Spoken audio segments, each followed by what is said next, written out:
So after gathering everything, we need to dredge the steak into the flour mixture and then dredge it in the buttermilk egg mixture that we have. And then again, put it back to the flour mixture, shake off the excess. Then after that, just fry it till it's golden brown.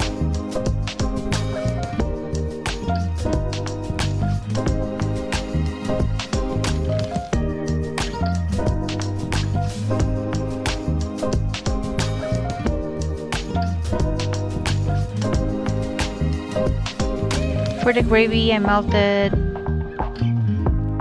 3 tablespoons of butter and then put some flour on it till you achieve that texture, and then add water, and I put a little bit of milk and just mix it.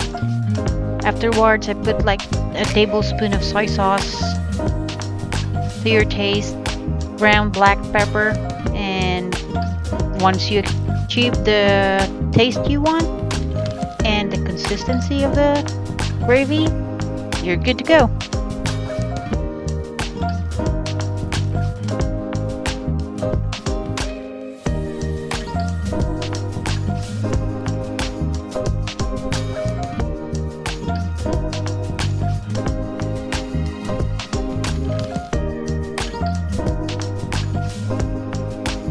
Serve with your mashed potato.